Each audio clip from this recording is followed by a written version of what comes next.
Okay, so today we're going to take a look at how we can install Cisco Modeling Labs on a Linux machine. Okay, not on Windows, not on Proxmox, not on VMware Workstation Pro.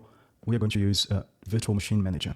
Now we need this. I'm on Fedora, so we have a packet, sort of package virtualization that installs that for you. Like everything you need is in this package. Okay, so it's quite easy. You don't have to install 1,000 things. But if you are on Ubuntu or Linux Mint, whatever, I'm sure there is a tutorial for that as well. Okay, so this is a software that we want to have. I already have it here, as you can see here. Okay, so the first thing that we need is, we need to install Virtual Machine Manager. Again, as I said, look for the instructions for your specific distro. So this is a step here, okay? And then we're going to start and enable the service. It's kind of a daemon here. And then we're going to add our user to the libvirt group, so we don't have to constantly input our password, our root password, So this is just like a convenient or for conveniency step, okay?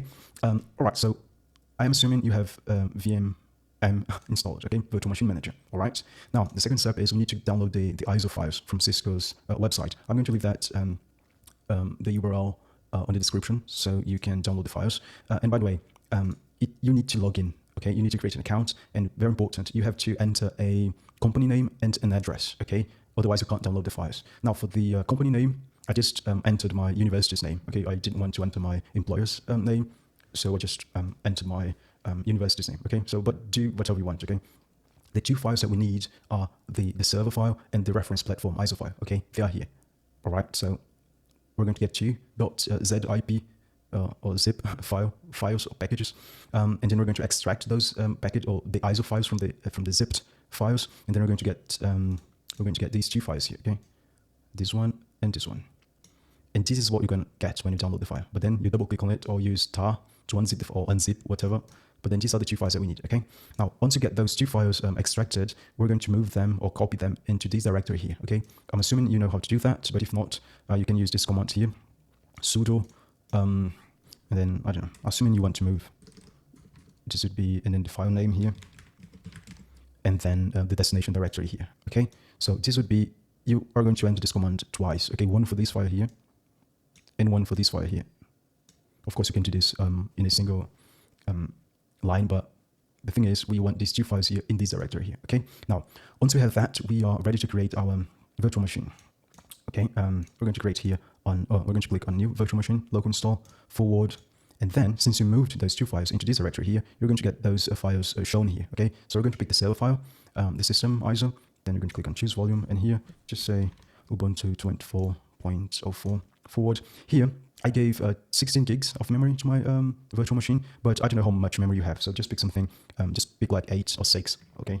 It depends on how much RAM you have. I have 64 gigs, so I can give 16. And also have 32 cores, but if you only have, 20 or 15 or 12 or 8, just give, 4, something like this. I think I gave 12 to my machine, to my virtual machine. But again, look how many cores and how much memory you have, and then choose something like at least 4 or 6 or 8, and some cores, maybe 4 or 6, okay? For my main machine, I gave it, I think, 100 gigs, but for the, I don't know how much storage you have, so just pick something, 64, 80, 100, or 30, it doesn't matter, okay? Actually, if you are intending to create very big tutorials, have a lot of things stored, across sessions, then you might want to have, at least 80, I never used that much storage, okay? But just some heads up. I'm going to leave 25 here just to make it quicker, and then forward. Let's call it CML 2.9 YouTube, okay? Check this box, don't forget, check this box, okay? And then just leave net for now.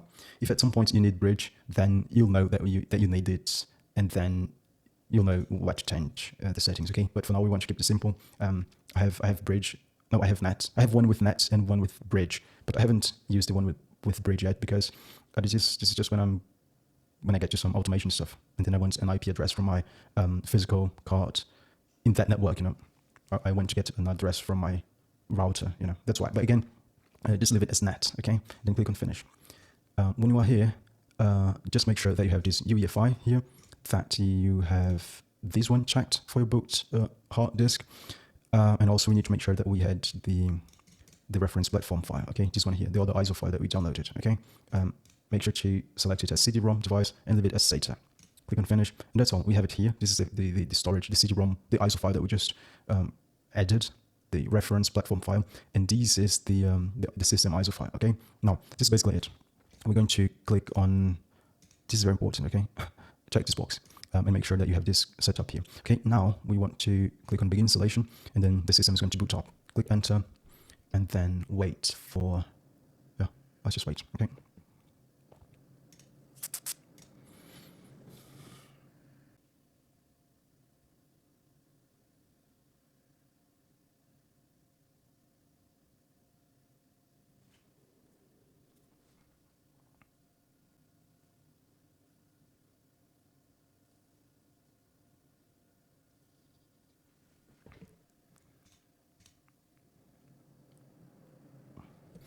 This is going to be a long video somehow, but I need to say I spent a lot of time researching how to get this done, you know, because yeah, I haven't found any tutorial out there that covers this installation method. You know, they're going to tell you to download the .ova file, which is kind of optimized for VMware workstation. You know, then they're going to ask you to convert the file, and you know, it's a lot of stuff, you know, and I tried like many times, and it just didn't work. I wouldn't get this screen here, you know, the screen would say booting from hard disk drive, something like this, and it would stay there for hours and hours, you know. So I spent like a day trying to get this to work. So, but yeah, in the end, everything worked out. After researching a lot and asking and talking to the AI, you know, I asked many things, like, because I needed to rethink the tutorials that I watched, you know, because yeah, I didn't want to do this on Windows, and I also didn't have a second or third spare machine, because in that case I could try using Proxmox, but that's a whole new thing. I don't want to get into that right now. Okay, so, and I'll leave it recording, you know. But I think this is the step that takes the most, yeah. Okay, so we got it. First option, enter, and then we're going to configure some stuff, and then it's going to ask for the system admin login data, and then the CML login data. The sysadmin is the stuff that you're going to use to log in into the system, okay? Like your sudo, your system admin user. And the second one is to enter the CML dashboard interface, you know, where you're going to create the labs and stuff. Okay, let's just click on continue. Let's just call it CML. CML controller. YouTube. I think I have a CML controller already. I don't know. Then click enter. CML controller 29.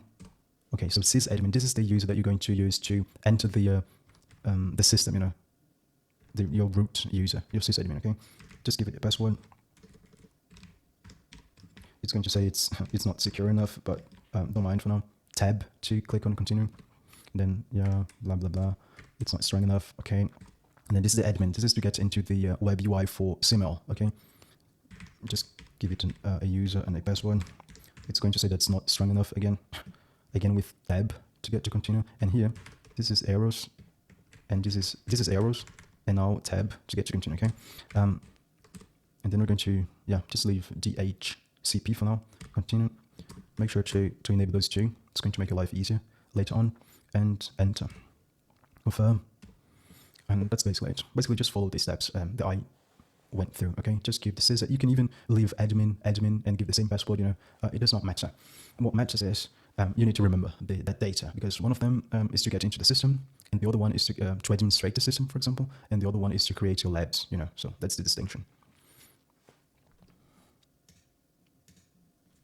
Enter.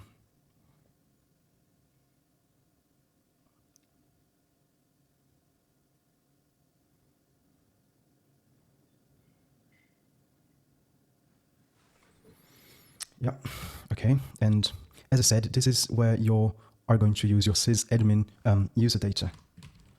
And here, and the other one, the admin that we used, is to get into the sys 122. I'm looking at the IP address on the top, you know, 19. Can you see that? And okay, so if you enter the address, the 192.168. what was it? 122.19. 122.19. This is to get into the Cisco modeling labs dashboard. You know, this is the admin. This is the second user that we created. Okay. This is here, and here are your nodes. You know, and you can do everything you want here. In the second one, the same IP address. Second IP address, but at port 9090. This is the sysadmin. Okay. Oh, it was not that one. Just this one. This is the sysadmin user that you created. Oops. Okay. This is where you can administrate your system and see stuff. Okay, logs and stuff. All right. So that's basically it. This is your dashboard stuff. You can say, I don't know, lab 1, CCNA, whatever. You know, I don't know what lab 1 is, but just imagine this. I don't know. This one might say, you know. And here you'd add your switch or firewall. Let's add this. And again, you know the drill. All right, so that's it.